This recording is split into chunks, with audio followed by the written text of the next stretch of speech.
sur la situation à Gaza, les efforts déployés par la communauté internationale, mais surtout par l'Égypte pour aider les sinistrés dans la bande de Gaza. Nous avons le plaisir d'accueillir dans le studio M.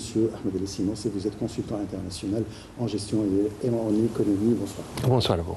On va commencer par un angle de la situation dans la bande de Gaza. On parle des appels qui se sont multipliés hier pour laisser passer l'aide humanitaire d'urgence de la bande de Gaza, théâtre de violents combats entre le Hamas palestinien et les forces israéliennes.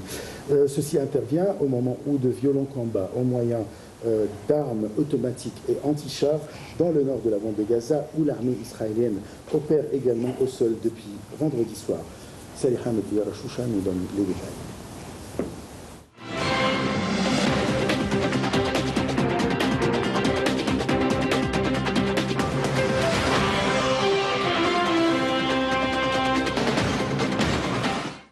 Le Croissant Rouge palestinien a affirmé dimanche que les abords d'un de ses hôpitaux à Gaza avaient été bombardés à plusieurs reprises, mettant en péril les patients et les milliers de civils venus s'y réfugier. Le territoire palestinien assiégé est pilonné sans répit par l'armée israélienne depuis le 7 octobre, en représailles à l'attaque du Hamas en Israël, inédite par son ampleur et sa violence. Le Hamas affirme que plus de 8000 personnes, majoritairement des civils et la moitié des enfants, ont été tuées depuis le début de la guerre.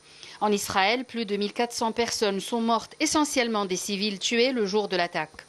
Les frappes sur la bande de Gaza se sont progressivement intensifiées depuis vendredi soir. Le Premier ministre israélien Benjamin Netanyahou a annoncé samedi le début d'une deuxième étape de la guerre visant à détruire les capacités militaires et la direction du Hamas. Le Hamas a fait état dimanche soir de violents combats au moyen d'armes automatiques et anti-chars dans le nord de la bande de Gaza, où l'armée israélienne opère également au sol depuis vendredi soir. L'armée israélienne a assuré plus tôt que son aviation avait frappé des structures militaires du Hamas dans la bande de Gaza. Elle a également rapporté des tirs de roquettes réalisés depuis le territoire palestinien en direction du centre et du sud d'Israël. Les États-Unis ont appelé Israël à prendre toutes les mesures possibles à sa disposition pour faire la distinction entre le Hamas, cible militaire légitime, et les civils qui ne le sont pas. Le ministère de la Santé à Gaza, dirigé par le Hamas, a signalé 57 attaques contre des installations médicales depuis le début de la guerre. Le chef de l'Organisation mondiale de la santé a de son côté jugé que l'ordre d'évacuer l'hôpital d'Al-Quds était profondément préoccupant. Israël accuse le Hamas de se servir des hôpitaux pour cacher des armes, ce que le Hamas dément. Le ministre israélien de la Défense a accusé dimanche le Hamas de manipulation psychologique au sujet des otages après que le mouvement palestinien s'est dit prêt à les libérer en échange des prisonniers palestiniens incarcérés par Israël. Le Hezbollah, allié du Hamas, a indiqué avoir abattu au-dessus du territoire israélien un drone israélien avec un missile sol-air et a annoncé la mort d'un de ses membres.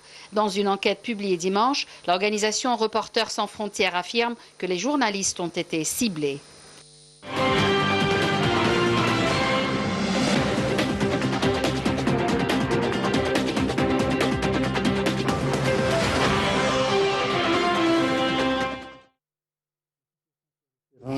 Tel est notre débat avec M. Ahmed El Sinos. Je rappelle que vous êtes consultant international en gestion et en économie. Là, qu'est-ce qui se passe sur le terrain actuellement? Au début, c'était le Hamas qui a frappé, et puis maintenant, c'est Israël qui frappe. C'est pas frapper, c'est beaucoup plus sérieux que ça, c'est plus profond que ça. Je pense que ce qui est en train de se passer, c'est un peu, on peut l'appeler du génocide, on peut appeler de crimes de guerre, on peut l'appeler pas mal de choses. Si vous me permettez, j'aimerais bien prendre la position, pas des Palestiniens, pas des Arabes, mais au contraire, je vais prendre la position des Israéliens. Je pense que ce qui est en train de se passer, ce n'est pas vraiment dans l'intérêt des Israéliens. Les Israéliens, ils me rappellent bien, une fois, Anis Mansour avait écrivé, le grand écrivain égyptien et philosophe aussi, il avait écrivé ou donné un exemple qui, je pense qu'il est très applicable aujourd'hui. Ce qu'il a dit que si jamais tu as quelques cafards ou un souris à la maison, tu ne brûles pas ta maison. Je pense que ce que Israël essaye de faire, est en train de faire maintenant, ils sont en train de brûler la maison, ce qui est Gaza, pour chercher peut-être 5 000, 10 000 personnes qui sont dispersées normalement sous de la terre et dont 2,5 millions de personnes. La probabilité de trouver 10 000 personnes sur 2,5, c'est pratiquement non existante. Donc, qu'est-ce que tu est-ce que vraiment tu veux trouver Hamas? Est-ce que vraiment tu es intéressé à éradiquer Hamas? Parce que ce n'est pas ça ce que tu es en train de faire.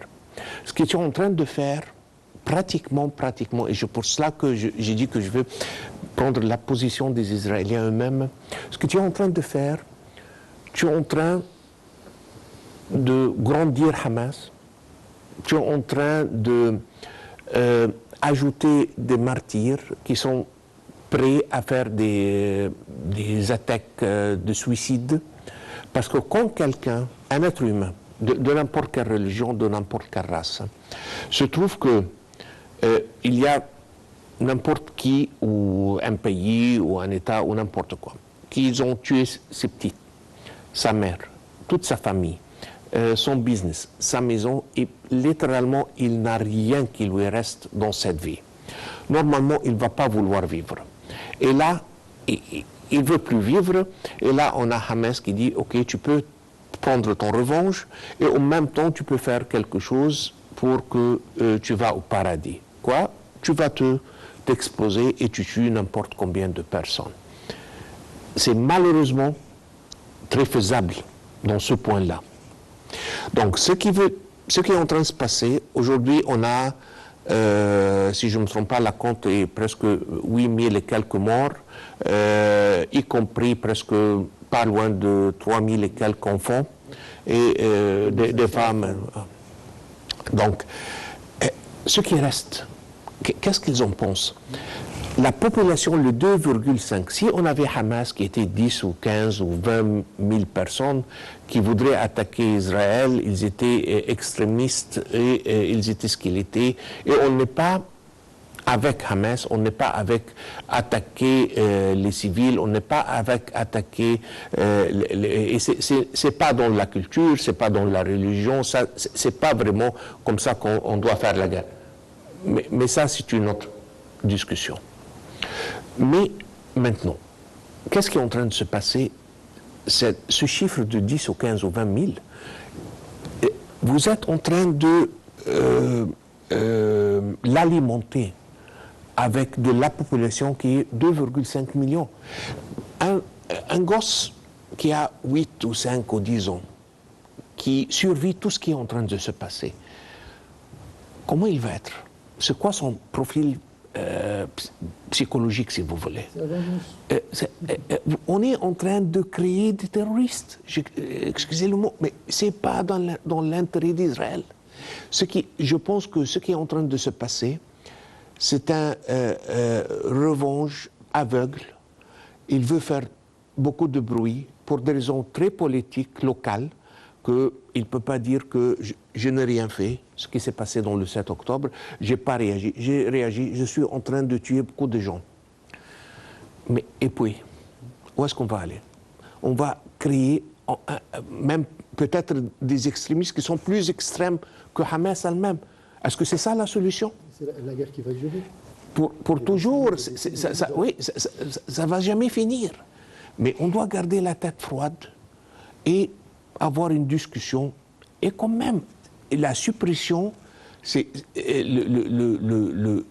l'état des 2,5 qui sont littéralement enfermés dans une très grande prison ouverte. Ça ne peut pas être une solution normale pour cette population palestinienne. Et là, je ne dis pas ce qui est juste, mais là, ça ne peut pas marcher comme ça.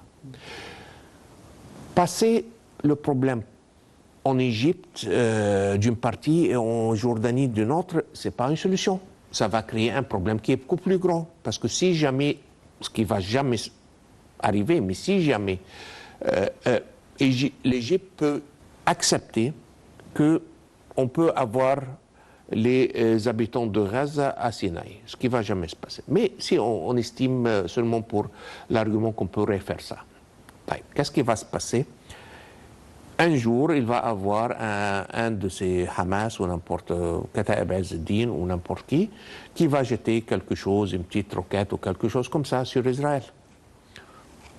Israël va réagir, mais là, ils vont réagir sur le terrain égyptien. Contre l'Égypte. Contre l'Égypte, que l'Égypte ne peut pas accepter.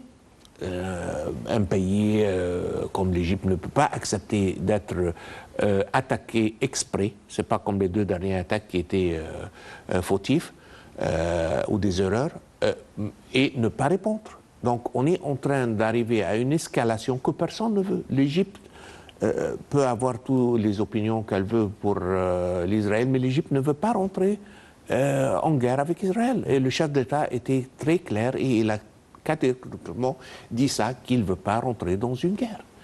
Donc, qu'est-ce qu'ils sont en train de faire? Moi, je pense que ils n'utilisent pas le logique. Ils ne sont même pas en train de penser d'une façon stratégique que c'est quoi leur intérêt. C'est pour cela que j'ai dit que même si je vois ce qui est en train de se passer, pour répondre à votre question, à Gaza, même du prospectif israélien, c'est très fautif. C'est exactement, c'est ça ma question là. Israël s'est réveillé le 7 octobre avec quelques 5000 missiles qui a tué et des soldats et des civils, etc. etc. Quelle pourrait être la réaction raisonnable? On doit comprendre et creuser pour comprendre les racines de ces problèmes. Parce que j'ai entendu quelques interviews qui étaient très intéressantes. C'était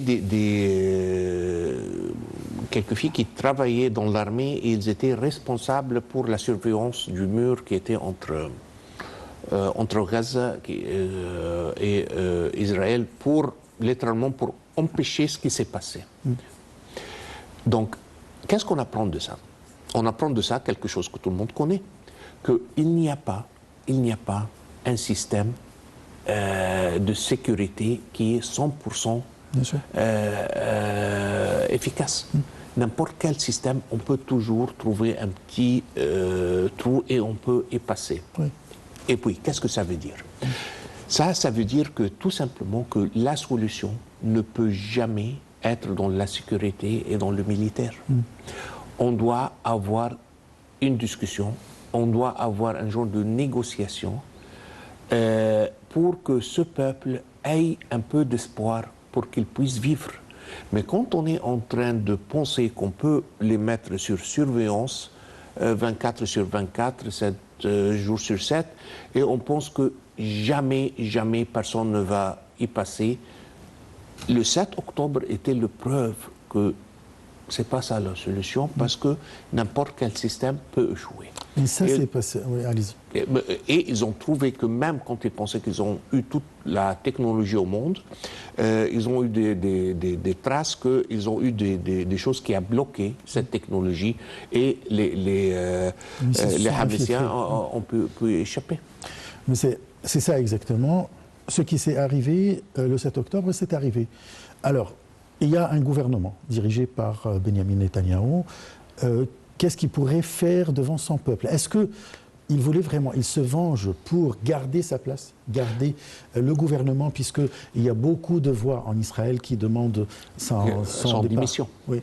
Et pas seulement en Israël, même il y avait des juifs orthodoxes, je l'ai vu sur une chaîne américaine, et ce n'est pas une chaîne Moyen-Orient. Oui, les orthodoxes, ils sont contre ce gouvernement, parce qu'ils voient qu'ils ne sont pas en train de travailler même pour l'intérêt d'Israël. Je pense tout simplement il doit être d'un côté ou l'autre, si vous voulez,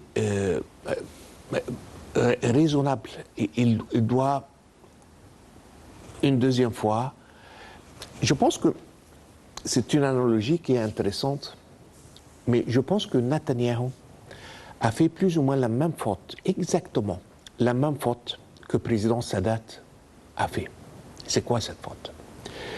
Les deux ont pensé qu'ils peuvent, à travers les islamistes, avoir arriver à leur objectif. Le président Sadat a fait sortir les frères musulmans des prisons pour qu'ils pensaient à l'époque pour qu'ils met un contrepoids contre un risque de socialisme ou du communisme en Égypte. Et Netanyahou a fait la même faute. Netanyahou, c'était lui, et il était très fier, il en était très fier. C'est lui qui a donné ce pouvoir à Hamas pour que Hamas devienne presque un contrepoids contre l'autorité palestinienne légitime. Et il a affaibli cette côté des Palestiniens et il s'est assuré qu'il garde toujours un conflit entre les deux côtés et pour que il peut toujours utiliser le prétexte que je veux me mettre d'accord ou je veux négocier avec qui si les Palestiniens ne peuvent pas eux-mêmes s'unifier, comment moi je peux avoir un paix. Mais il a un peu trop utilisé ce prétexte que Hamas est devenu trop fort, qu'ils l'ont attaqué. C'est comme on prend un serpent et on le garde à la maison. Et on pense quand on le soigne bien et on prend attention, ça ne marche pas comme ça. C'était la faute du président Sadat. Et je pense que lui, ça va, pour le président Sadat, malheureusement, ça lui a coûté sa vie. Et là, je pense que ça va lui coûter sa position. Et là, lui aussi, on ne peut pas oublier que Netanyahou a pas mal des défis. Des défis personnels. Lui, il sait très bien que la seule chose entre lui, plus ou moins, et la prison, parce qu'il a plusieurs procédés contre lui, surtout il risque d'aller en prison. C'est ce qui le garde hors prison, c'est vraiment sa position comme Premier ministre. Le jour où ça va se terminer, probablement, il va être en prison. Et là, il est en train de se défendre, si vous voulez, personnellement. Mais son vision, où est-ce que tu vas aller? Il y a 2,5 millions de personnes là-bas. Tu vas tuer combien avant de t'arrêter? Et on doit remarquer aussi, parce que ça, je suis en train de suivre un peu de près, la façon avec laquelle le discours américain, je vois que le discours américain est en train de changer maintenant. Ça a commencé qu'on a un conditional support, oui, un support inconditionnel, n'importe ce qu'il fait, on supporte Israël. Aujourd'hui, le discours a changé un peu et le président lui-même américain a dit que Israël doit prendre... a le droit de se défendre. Mais toujours en gardant les règles, en restant vigilant avec les règles d'engagement et tout ça. Donc le discours est en train de changer. Et je pense en Europe aussi avec... ce qui est... on a été un peu dessus, qu'on voit... Parce que toujours les pays occidentaux, européens surtout, sont en train nous donnons des leçons sur la démocratie et les droits des hommes, etc. etc. Ok. Maintenant, quand les supports du peuple palestinien vont mettre une application pour avoir un groupement ou manifestation de support, ils n'ont jamais donné la permission. Mais le contraire est vrai. Donc, on peut aller où, là en France, spécialement. Parce qu'en France, il y a eu des manifestations. Mais elles n'étaient pas légales. Elles n'étaient pas légales. En Angleterre, c'était légal. Hier, il y a eu 1 demi-million de personnes. Absolument, absolument, en Angleterre. Mais en France, quand ils sont partis dans la place de la République, c'était pas légal. Et ils risquaient, chacun des personnes là-bas, ils risquaient d'être en peine de prison, je pense, jusqu'à 5 ans, si je ne me trompe pas, dans la loi française. Donc là, quand ils ont mis l'application, ils ont demandé le droit de se manifester, ça a été nié. Mais le contraire n'est pas valide. Donc, il y a un écrivain qui a gagné le prix Nobel avec un bouquin qui était très intéressant qui s'appelait Animal Farm. Et là, il parlait des droits des animaux. C'était un peu fiction, mais qu'il y a des animaux qui sont beaucoup plus égaux que les autres animaux. Donc l'égalité, ça doit être plus ou moins sur le même niveau. On ne peut pas être très permissible et très ouvert d'un côté et de l'autre côté être trop strict. Quel est ça, le rôle c'est des pas juste. États-Unis aujourd'hui pour mettre un terme à cette catastrophe qui se passe dans la bande de Gaza? Je pense les États-Unis ça vient aussi dans un temps qui est très délicat pour les États-Unis parce qu'on est juste pas loin des élections. Le pouvoir des lobbies juifs pour Israël en États-Unis est énorme. Donc il n'y a personne ou aucun candidat pour la présidence américaine qui peut risquer que d'être sur la mauvaise côté de cette énorme force locale. Donc là, ce qu'ils pensent, c'est une chose, comment ils doivent réagir, ça peut être une autre. Donc, je pense que les États-Unis vont commencer par aider, mettre un tout petit peu de pression ou une demande sur l'administration israélienne pour qu'ils permettent aux Égyptiens de laisser passer les supports humanitaires à Gaza. Je pense que ça a commencé, mais on est très loin. Ça reste, je pense, plus ou moins, ça reste symbolique, si vous voulez. Mais sur le terrain, c'est une goutte dans un océan, c'est pas plus. Et peu à peu, on peut augmenter ça jusqu'à ce que les Israéliens un peu se calment, si vous voulez. Je pense qu'ils sont en train de donner un peu du temps aux Israéliens qu'ils puissent faire quelque chose qu'ils peuvent dire qu'on est victorieux d'une façon ou de l'autre. Je pense que c'est ça ce que Netanyahou est en train de chercher. Parce que jusqu'à aujourd'hui, qu'est-ce qu'il a fait? Qu'est-ce qu'il a réagi? Lui, il a été humilié. Et lui et tout son intelligence, les différents systèmes, le Shabak, tout le monde a été humilié parce qu'ils sont en train d'utiliser beaucoup du marketing, de dire on est très fort, on est le plus fort du monde, blablabla, oui, mais sur le terrain, ils étaient humiliés. Oui, okay? Donc lui, il veut quelque chose qu'il peut retourner avec à son peuple, dire j'ai attrapé ça, j'ai détruit ça, et il veut un genre de... Jusqu'à maintenant, ça n'a pas été réalisé. Non. Ça n'a pas été. C'est plus ou moins le contraire, si vous voulez. Le secrétaire général des Nations Unies, Guterres, a fait des déclarations très fortes, si on parle de peut-être très crédibles, très courageuses, concernant le droit des Palestiniens de se défendre, puisqu'ils sont sous occupation quand même. Ça fait qu'est-ce qu'ils ont souffert depuis des années. Et la réaction de l'ambassadeur d'Israël était la plus bizarre et c'était une première, je pense, si je ne me trompe pas, dans l'histoire des États-Unis, des Unions Unies.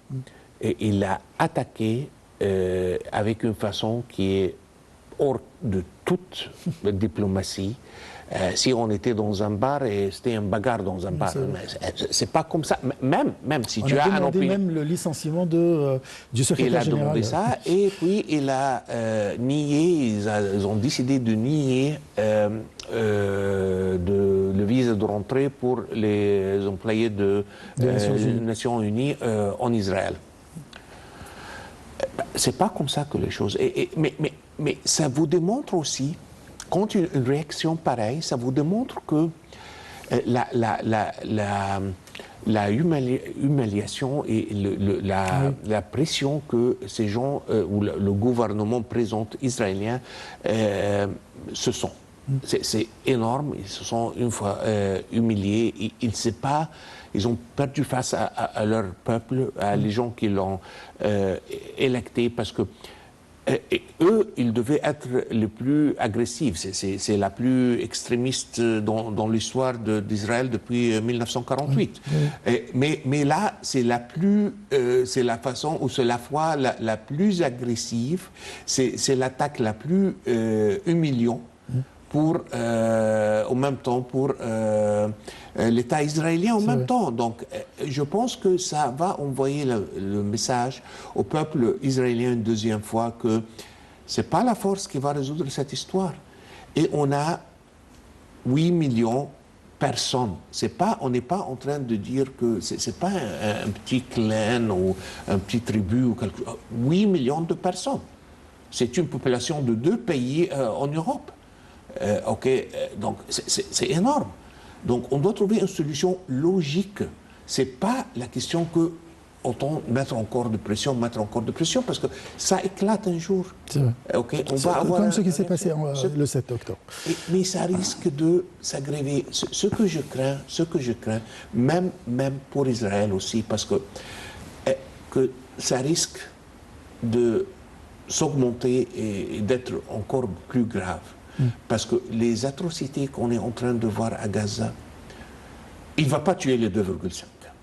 Oui, tout à fait. Si même il va tuer 100 000, avec n'importe quelle exagération de projection, si vous voulez, on va avoir 2,4 millions qui vont être vraiment focalisés sur une seule cause, c'est un revanche. Et là, on va commencer un cycle de violence et contre-violence et violence qui ne va jamais finir comme ça. Oui. La seule solution qu'on vient tous sur table et on se met d'accord et on résout cette histoire. Comme l'Égypte a fait. Oui, sur la base de 2 États. Voilà. C'est comme tout le monde, même le président américain l'a dit. Comment ils sont les 2 États? C'est quoi le contrôle? Comment il prend ses sécurités, si vous voulez, qu'il ne va pas être attaqué? Tout ça, ça reste à discuter. Mais ce qui est en train de se passer, c'est pas, comme on dit en anglais, it's not sustainable. On ne peut pas rester sur cette voie pour longtemps. Oui. Bon, je passe à un autre angle concernant ce sujet. Dans un communiqué publié par le compte officiel du ministère des Affaires étrangères égyptien, le porte-parole du ministère a affirmé que l'Égypte n'a épargné et n'épargnera aucun effort pour accélérer l'acheminement de l'aide humanitaire vers la bande de Gaza. Ce sont les mesures adoptées par la partie israélienne qui obstruent l'acheminement de l'aide. Pardon. 10 camions d'aide humanitaire ont pu entrer hier via le point de passage de Rafah avec l'Égypte, portant à 94 le nombre de véhicules arrivés depuis le 21 octobre, selon le Croissant Rouge palestinien. Salih Ahmed Yarashouch.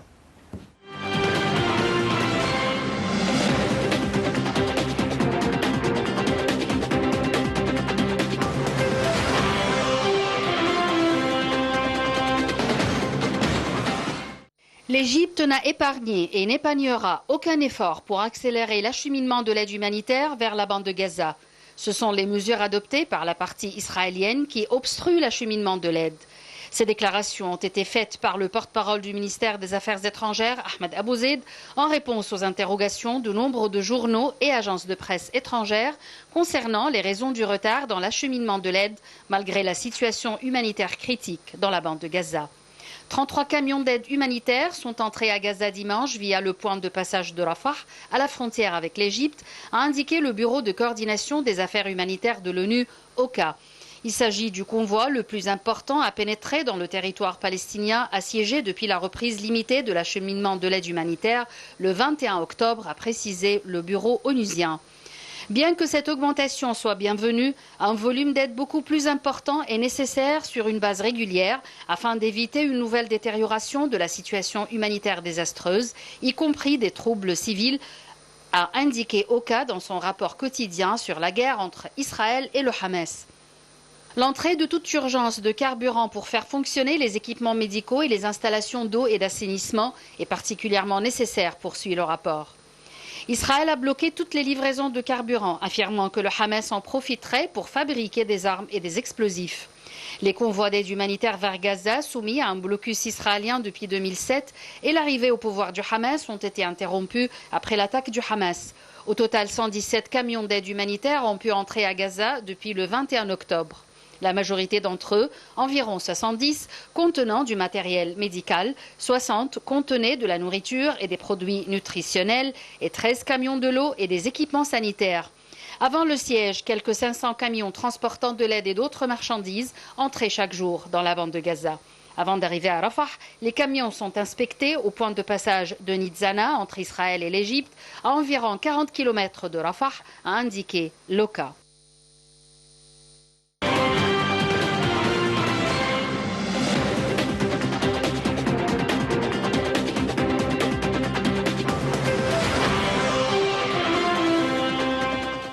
Monsieur Ahmed El Sidi Nassif, je rappelle que vous êtes consultant international en gestion et en économie. Là, depuis le premier jour, Israël a annoncé qu'elle va complètement interdire tout acheminement, soit en gaz, en eau, en carburant, en nourriture, pour la bande de Gaza, comme punition pour le Hamas, pour que la justification, c'est que Hamas n'utilise pas ces acheminements pour attaquer Israël. Aujourd'hui, la situation n'est pas la même. Tout simplement, et comme par l'accord, le 4e accord de Genève, ça c'est un crime de guerre, point final. Okay? Dépriver une population des bases des nourritures essentielles, des premières nécessités, de nécessité pour rien que pour une deuxième fois, pour comme chercher un souris dans une maison. On est en train de brûler la maison pour chercher 10 000 personnes qui sont dispersées dans 2,5 millions de personnes et dépriver les 2,5 des nécessités basiques de vie, c'est un crime de guerre. Et c'est pour cela qu'il y a des systèmes d'intelligence pour que tu cherches les personnes que tu veux chercher. Une deuxième fois, on n'est pas dans la discussion, est-ce que Hamas ici ou ça c'est pas la discussion. Même s'il veut aller chercher Hamas, c'est pas ça la façon. C'est pas de dépriver 2,5 millions d'eau potable. C'est un crime de guerre. C'est pas logique. On a vu juste aujourd'hui, si je ne me trompe pas, ou hier, que Elon Musk a dit qu'il va, parce qu'il a verrouillé tous les réseaux d'Internet. Donc Elon Musk a dit que je veux leur fournir de l'Internet Starlink. Et eux, ils ont dit qu'on va réagir à ça. Mais tu ne peux pas te faire ennemi avec tout le monde.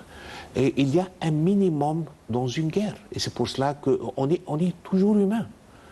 Et une des choses que je pense cette guerre est en train de démontrer, même sur le niveau diplomatique mondial, malheureusement, il y a des vies qui sont perçues, qui sont moins chères d'autres vies. Et ça fait très mal. Ça fait très mal. Ça, c'est mondial. Mondial. C'est l'injustice. Je me rappelle très bien mondiale. Quand la guerre en Ukraine a commencé, il y a un reporter qui a dit ce sont pas des gens de Moyen-Orient, ce sont des Européens comme nous qui sont en train de mourir ici. Dire une parole comme ça veut dire beaucoup.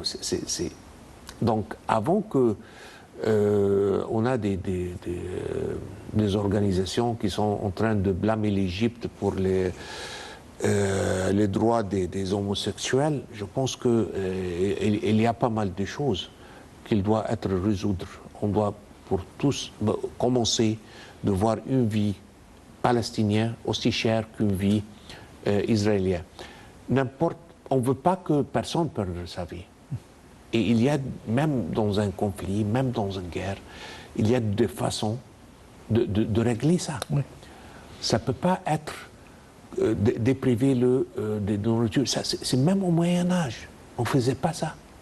On se rappelle tout des films de Saladin et tout ça. On ne faisait pas ça. Ce n'est pas humain, même dans une guerre. C'est vrai. Autrement, malheureusement, on perd notre humanité et on devient comme des animaux, malheureusement. C'est pratiqué contre des civils, mais c'est ça, des femmes, des enfants, voilà, des civils. En plus, on a tous condamné. C'est pas qu'on est en train de priver. Vous avez tout à fait raison. C'est pas qu'on est en train de priver un armée de sa nourriture. C'est pas un armée. Ok, on peut les mettre un peu sur un peu de stress. Mais des femmes, des petits. Quand il y avait un docteur un médecin qui était en train de dire que. Je pense qu'il avait quelque chose comme 30 ou 40 enfants dans les incubateurs dans un hôpital. Et dans quelques heures, quand il était en train de donner son discours, il va plus avoir d'électricité parce qu'il va plus avoir de gasoil pour faire l'électricité. Ils vont tous mourir. C'est pas humain. Et une mère qui voit ça se passer à son fils, est-ce qu'on peut lui demander plus tard d'être raisonnable si jamais elle peut faire quelque chose contre Israël? Je pense qu'on est en train d'augmenter et alimenter la base des terroristes contre Israël. Je pense qu'ils sont en train de se tirer sur les pieds.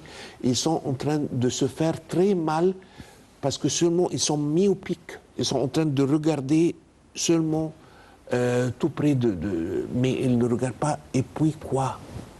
Je pense aussi que Hamas a fait la même faute. Ok, c'est très bien d'attaquer, de faire toutes ces manœuvres. Mais et puis quoi? Parce que tu as pensé tout le monde, à réaction. y compris nous, on a bien condamné l'attaque contre des civils, soit israéliens, soit palestiniens. Absolument. On est tout à fait contre. Absolument. Et de ne pas calculer. Il y avait un Égyptien aussi qui a dit quelque chose qui est très intéressant. Si tu avais planifié tout ça, et c'est toi qui plus ou moins régnais Gaza, est-ce que tu as jamais pensé à comment se préparer dans une guerre, pour une guerre? Voilà. Parce que si tu fais ça, c'est très normal qu'on va s'attendre que les Israéliens vont attaquer. Est-ce que tu as mis assez de rations de nourriture? Est-ce que tu as pensé à ton peuple? Absolument. Voilà. Apparemment que non. Donc on espère que ça va, la violence va se terminer, qu'on arrête de perdre de vie de tous les côtés et on commence un vrai processus de paix pour résoudre cette histoire. Nous avons un troisième angle dont on va parler tout à l'heure, c'est le président Abdel Fattah el-Sisi qui a reçu aujourd'hui, ou bien plutôt hier, un appel téléphonique de son homologue américain Joe Biden. La situation sécuritaire globale du Moyen-Orient a été discutée lors de cet appel, ainsi que les derniers développements de l'escalade militaire dans la bande de Gaza et l'importance d'empêcher l'expansion du conflit au niveau régional.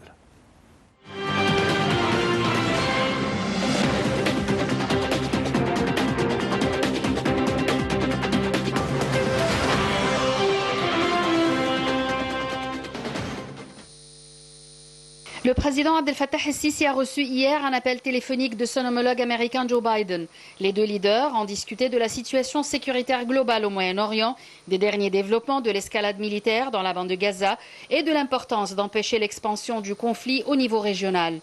À cet égard, le président el-Sisi a affirmé la position de l'Égypte sur la nécessité de parvenir à une trêve humanitaire immédiate et de renforcer les efforts intensifs entrepris par l'Égypte en coopération avec les Nations Unies et tous les acteurs internationaux, surtout les États-Unis, pour faire arriver les aides humanitaires, médicales et de secours au peuple de Gaza. Les deux leaders sont convenus de l'importance d'intensifier les efforts pour accroître l'aide de manière tangible, efficace et durable, dans des quantités qui répondent aux besoins humanitaires des habitants de la bande. L'appel a également abordé les différentes dimensions de la situation actuelle dans la bande de Gaza. Le président el-Sisi a affirmé la position ferme de l'Égypte de rejet des politiques de sanctions collectives et de déplacement, soulignant que l'Égypte n'a pas permis et ne permettra jamais le déplacement des Palestiniens de la bande de Gaza au territoire égyptien, tandis que le président américain affirmait le rejet des États-Unis du déplacement des Palestiniens hors de leur terre et a exprimé sa grande appréciation pour le rôle positif joué par l'Égypte et la direction égyptienne dans cette crise. Les deux dirigeants ont passé en revue les derniers développements concernant le dossier des détenus dans la bande de Gaza. De même, ils ont discuté des perspectives de coopération conjointe pour mobiliser les efforts internationaux afin de relancer le processus de paix dans le but de mettre en œuvre la solution à deux États et l'établissement de l'État palestinien conformément aux décisions de la légitimité internationale.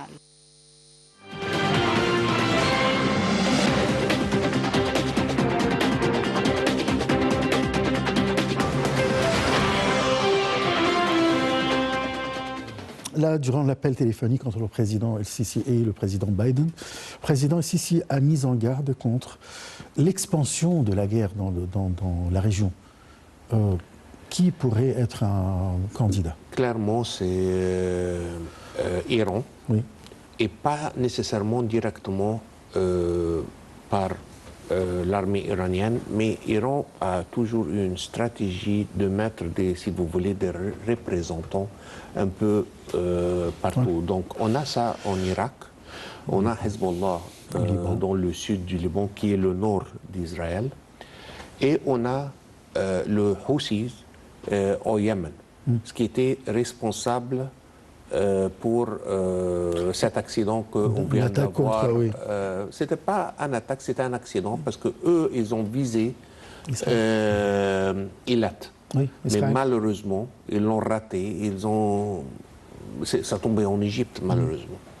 C'est pas très loin, c'est-à-dire ça fait... C'est 10 km. Oui, quelques kilomètres. Voilà. Et c'est très normal, parce que lui, il l'a envoyé de très très loin, presque 1000 et quelques kilomètres. Oui. Tout à fait au sud de la mer Rouge. Oui, absolument. Jusqu'au, littéralement, tout à fait le nord de la mer Rouge. Et quand il rate ça par 10 km, c'est très normal. Mais si jamais, parce que maintenant aussi, on doit comprendre la position de l'Iran. Iran, c'est pas comme l'Égypte, par exemple, parce qu'on a un accord de paix avec Israël et on veut résoudre ça, mais sans aggraver la situation et sans que on se fait du mal. C'est très normal. Bien sûr. Mais là, on a Iran qui est tout le temps contre Israël, ils sont en train de voir le maximum d'atrocités, des agressivités israéliennes contre un peuple civil non armé. Et eux, ils ont leurs représentants qui sont Hezbollah et qui est beaucoup s'améliorer. Ils ont aussi de Hezbollah, il y a deux parties de Hezbollah. Il y a Hezbollah au Liban, il y a Hezbollah en Syrie. Et donc pratiquement, ils entourent Israël, si vous voulez. Ils ont le Golan, et là, ça peut être un endroit d'attaque, et ils ont le nord qui vient de la Sheba et toute cette partie au sud du Liban. Donc, si jamais Iran s'engage dans la guerre, toute la région va être vraiment en risque. Vraiment, là, on arrive sérieux, parce que la réponse va être comme ça a été en 2006 contre Hezbollah, mais ça a touché le Liban. Donc, le Liban déjà est un pays qui a pas mal de problèmes aujourd'hui. La dernière chose qu'il a besoin, c'est une guerre ou être bombardé militairement. Donc, ça pareil pour la Syrie. Et pour la Syrie. Et pour le Yémen. Tout à fait. Oui, voilà. Donc, toute cette région, et Irak, ok, parce qu'ils ont leurs miliciens là-bas qui ont attaqué les bases américaines. Donc ça, c'est un très grand risque. Et je pense que le président Sisi est essayé de calmer les choses avant que ça soit trop tard. Et on espère une deuxième fois qu'il devient raisonnable, et qu'il arrête cette violence noire qui ne peut pas aboutir à quelque chose de positif, et il retourne une deuxième fois et on commence une vraie négociation pour la paix. La table de négociation, ça c'est ça la solution, c'est ça la vraie solution. Je vous remercie beaucoup, M. Ahmed El-Sinassef. Je rappelle que vous êtes consultant international en gestion et en économie. Voilà, ça en a fait un tour, ou bien un bref aperçu sur la situation dans la bande de Gaza. Je vous souhaite une très très bonne soirée. Au revoir.